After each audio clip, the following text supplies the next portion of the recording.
Selamat malam jemaat yang dikasihi Tuhan, mari kita berdoa.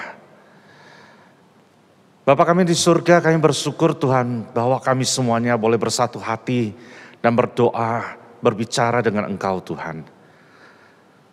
Kami bersyukur kami punya Allah yang begitu luar biasa. Allah yang siap mendengar semua cerita dari kehidupan kami.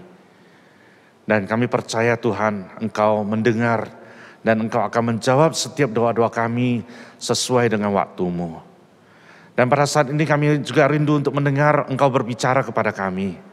Bersabdalah kepada kami Tuhan, biarlah kami boleh mengetahui apa isi hati-Mu dan biarlah itu boleh kami jalankan di dalam kehidupan kami.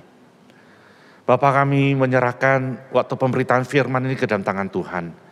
Biarlah hamba-Mu yang dengan segala keterbatasan ini dipakai Tuhan untuk menyampaikan apa yang Engkau sudah firmankan kepada hamba-Mu ini. Terima kasih Bapa, demi nama Tuhan Yesus kami bersyukur dan berdoa. Amin.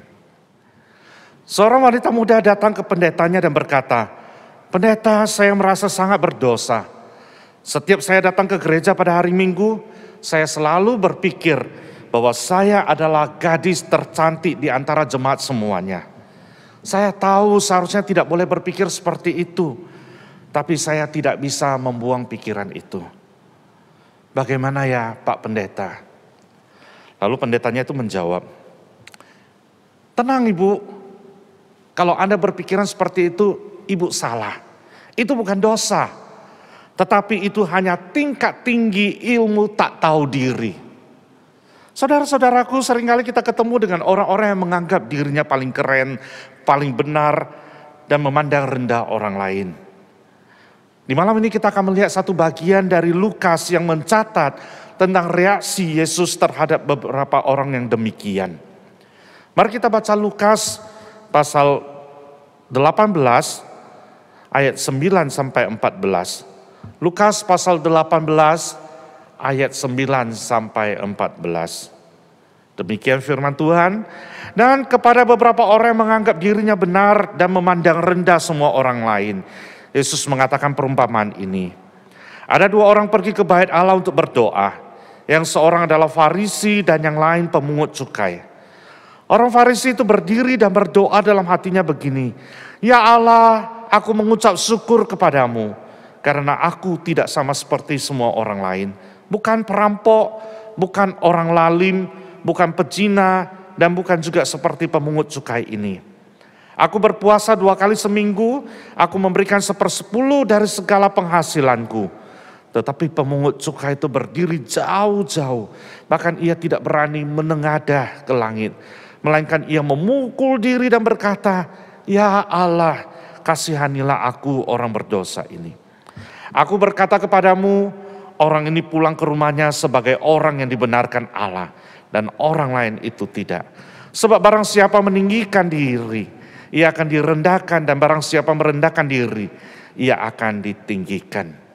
Nah saudara-saudara sekalian, di dalam perumpamaan ini diperbandingkan antara doa dua jenis orang.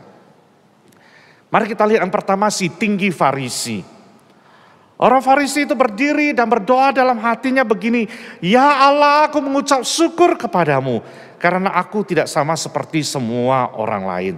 Bukan perampok, bukan orang lalim, bukan pezina, dan bahkan juga seperti pemungut cukai ini. Aku berpuasa 2 kali seminggu, aku memberikan 1/10 dari segala penghasilanku." Dia berdoa dalam hatinya.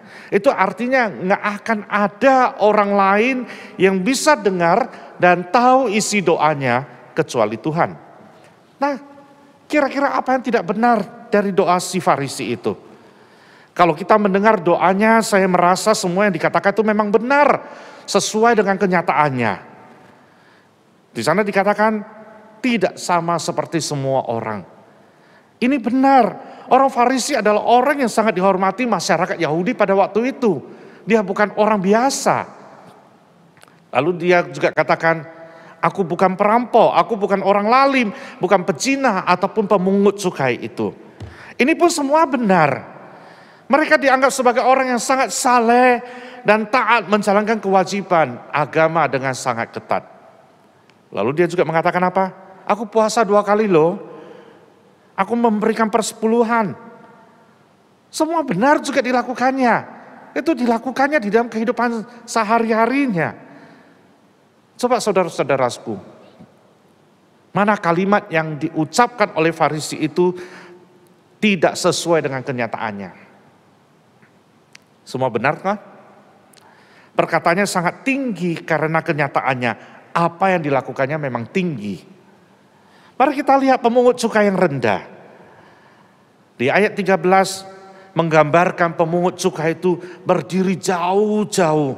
Kepalanya nggak berani menengadah ke langit. Sambil memukul dirinya sendiri dia berkata, "Ya Allah, kasihanilah aku orang berdosa ini." Itu pun si pemungut cukai memang sedang berbicara sesuai dengan kenyataannya. Kenyataannya dia seorang yang bekerja sebagai pemungut cukai, dianggap sebagai seorang yang berdosa. Orang yang sangat dibenci oleh masyarakat, terutama masyarakat Yahudi. Karena mereka dianggap sebagai kaki tangan pemerintah Romawi yang sering memeras uang rakyat jajahannya. Yang salah satunya adalah memeras bangsanya sendiri, yaitu bangsa Israel. Nah, jadi kita sedang bertemu dengan 2 orang yang sedang berbicara sesuai dengan kenyataan kehidupan mereka masing-masing. Tetapi mengapa doa mereka menghasilkan penerimaan yang sangat berbeda? Yang satu dianggap sebagai orang yang dibenarkan Allah dan yang lain tidak. Mari kita coba bayangkan, pada waktu orang Farisi masuk ke dalam bait Allah. Dia berjalan dengan jubahnya yang keren. Mereka mengingatkan kotak yang berisi ayat pada tangan kiri mereka. Dan kadang pada dahi mereka juga diikat tali itu. Selain itu mereka tidak hanya memasang rumbai pada wajah mereka seperti yang diperintahkan Taurat. Tetapi juga memperpanjang rumbai itu supaya lebih menarik perhatian. Kalau orang Farisi masuk ke gereja kita, pasti dia menjadi pusat perhatian jemaat semuanya. Nah, kalau kita melihat isi doa orang Farisi itu kelihatannya baik dan saleh sekali. Karena dia bukan orang yang jahat, karena dia memang orang yang taat beragama. Kalimat pertama yang dikeluarkan adalah kata-kata yang bersyukur kepada Tuhan. Namun di kata-kata berikutnya yang dia doakan tidak benar-benar ditujukan kepada Tuhan. Dia berdoa untuk dirinya sendiri. Di dalam doanya bagaimana ia melaporkan kepada Allah mengenai semua kewajiban agama yang telah dia laksanakan. Seolah-olah keberadaannya itu menjadi berkat bagi Allah, bukan sebaliknya. Orang Farisi itu menganggap dirinya benar karena usahanya sendiri. Dia tidak sadar akan perangainya yang berdosa. Dia tidak sadar akan ketidaklayakan dirinya. Dan dia tidak sadar bahwa dia memerlukan kasih Allah. Kasih karunia Allah. Dan dia merasa, aku tidak perlu kasih karunia pembenaran dan pemurnian dari Allah. Inilah isi dari doa-doa yang diucapkan oleh orang Farisi.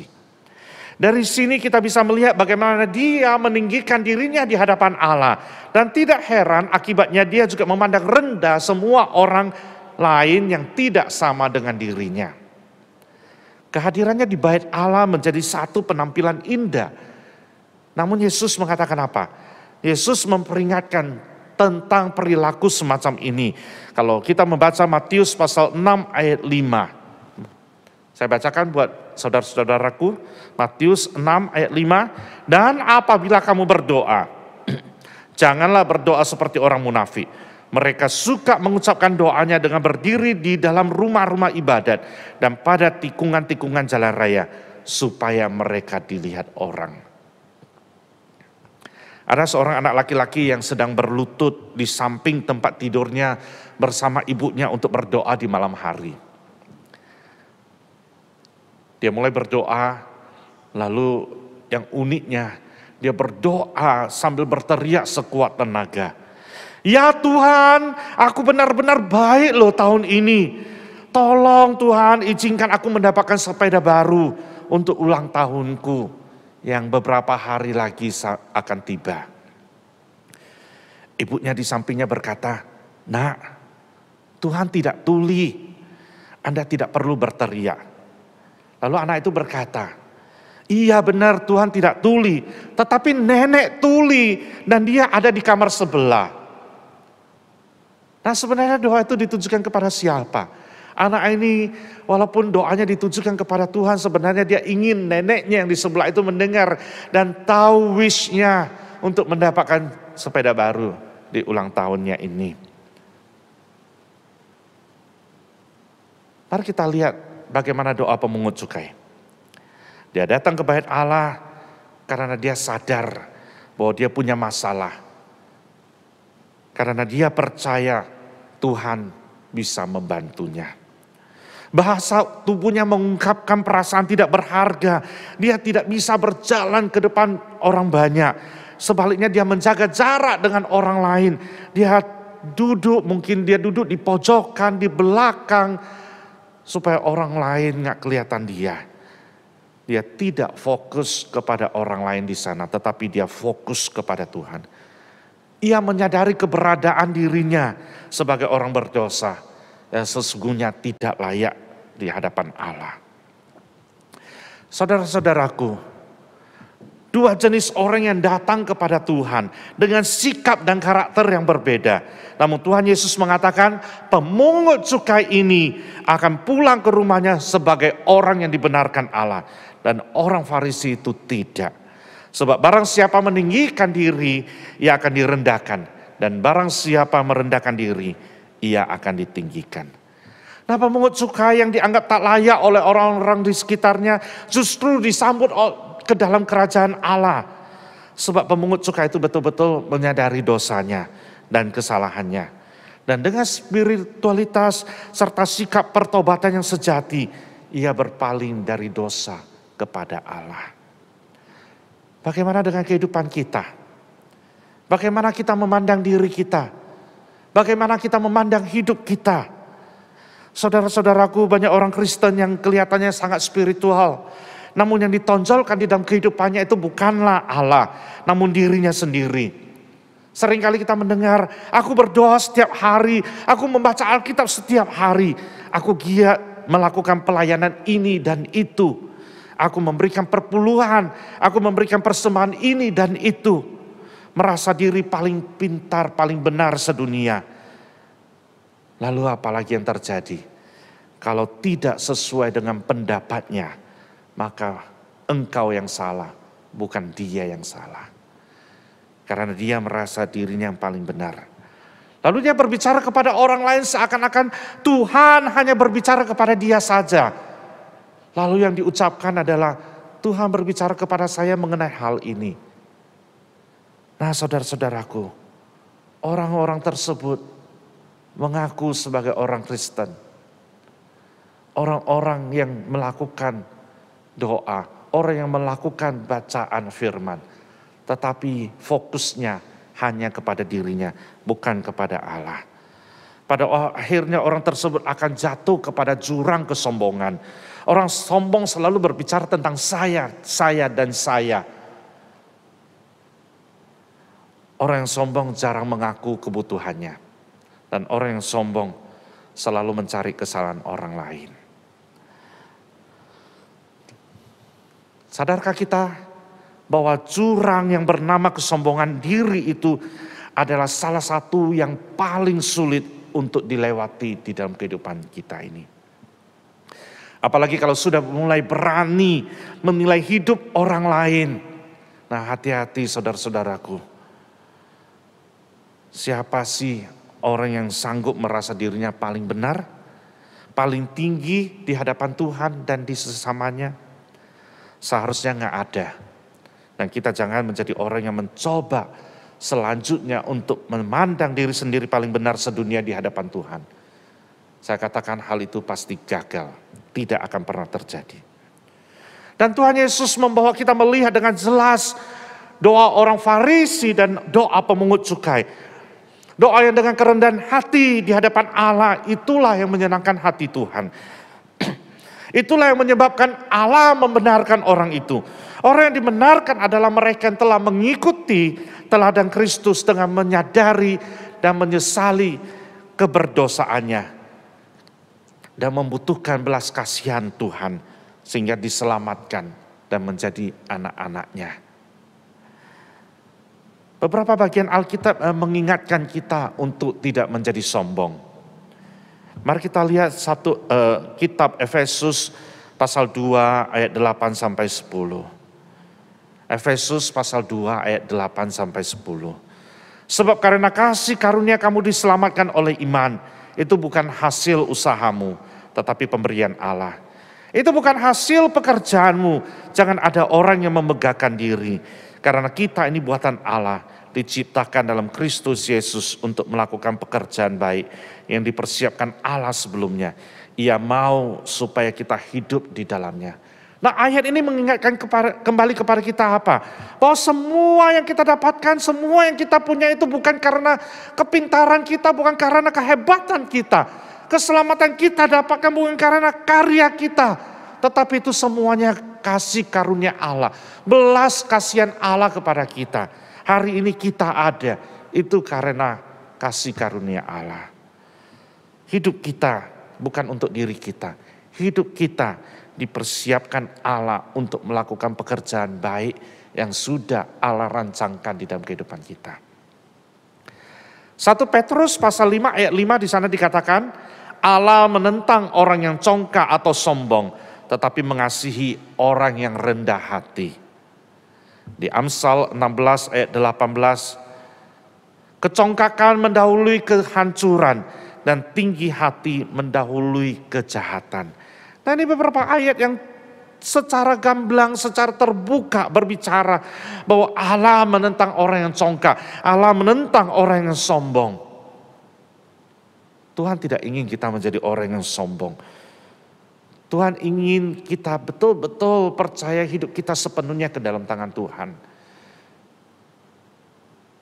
Mari kita menjadi seperti sang pemungut cukai itu di zaman sekarang. Zaman sekarang ini adalah zaman yang penuh keangkuhan dan semakin sulit untuk mengakui kesalahan. Banyak orang yang tidak peka akan kesalahannya. Banyak orang yang merasa dirinya tidak salah. Inilah zaman now ini. Tetapi di tengah-tengah zaman sekarang ini, jangan kita ikutin arus itu. Mari kita datang memohon ampun akan dosa-dosa kita kepada Tuhan. Pemungut cukai itu datang dengan penuh kerendahan diri dan penyesalan akan keberdosaannya. Ia menyadari dirinya itu tidak layak untuk diampuni. Oleh karena itu dia memohon belas kasihan kepada Tuhan supaya dia diampuni. Inilah yang Tuhan inginkan dari kehidupan kita. Justru spiritualitas pertobatan seperti pemungut cukai, itulah yang akan membuat kita menjadi anak-anak Tuhan yang dilayakkan untuk menerima dan menyalurkan nyata anugerah pembenaran keselamatannya. Saudara-saudaraku, kita sudah melihat antara doa yang diterima dan doa yang tidak diterima. Marilah kita belajar seperti pemungut cukai. Dan marilah kita seperti kata Petrus kepada kita. Di 1 Petrus pasal 5 ayat 6. Karena itu rendahkanlah dirimu di bawah tangan Tuhan yang kuat, supaya kamu ditinggikannya pada waktunya. Saya ulangi lagi. Karena itu rendahkanlah dirimu di bawah tangan Tuhan yang kuat, supaya kamu ditinggikannya pada waktunya. Amin. Mari kita berdoa. Terima kasih Tuhan, di malam ini kami belajar satu pelajaran. Kami mau belajar seperti pemungut cukai yang menyadari keberdosaan dirinya, yang menyadari bahwa dia tidak bisa menyelamatkan dirinya sendiri dan membutuhkan Tuhan yang menolong dia, dan membutuhkan belas kasihan Tuhan yang menyelamatkan dia. Bapak, kami juga belajar, kami juga mau belajar untuk merendahkan diri kami. Di hadapan-Mu kami tidak ada apa-apanya. Di hadapan-Mu apa yang kami punyai saat ini merupakan pinjaman dari Engkau. Kehidupan kami cuma sementara saja. Dan apa yang kami jalanin di dalam hidup ini, itu pun merupakan semua perjalanan yang Tuhan sudah rancangkan buat kami. Bawa kami semuanya untuk boleh berjalan dekat dengan Engkau Tuhan. Supaya hidup kami senantiasa menggenapkan rancangan-rancangan yang indah, yang terbaik yang sudah Engkau letakkan di dalam kehidupan kami. Jangan biarkan kami menjadi sombong. Jangan biarkan kami menjadi angkuh. Jangan biarkan kami meninggikan diri kami sendiri dan memandang rendah orang lain. Biarlah kehidupan rohani kami boleh terus bertumbuh di dalam Engkau. Kami boleh terus belajar menyerupai Engkau Tuhan. Sehingga hidup kami menjadi berkat bagi banyak orang. Terima kasih Tuhan. Berkatilah jemaat-Mu. Urapilah mereka Tuhan. Supaya mereka juga belajar seperti pemungut cukai yang rendah hati, yang rendah diri di hadapan-Mu. Terima kasih Bapa, demi nama Tuhan Yesus kami bersyukur dan berdoa. Amin. Selamat malam, Tuhan Yesus memberkati.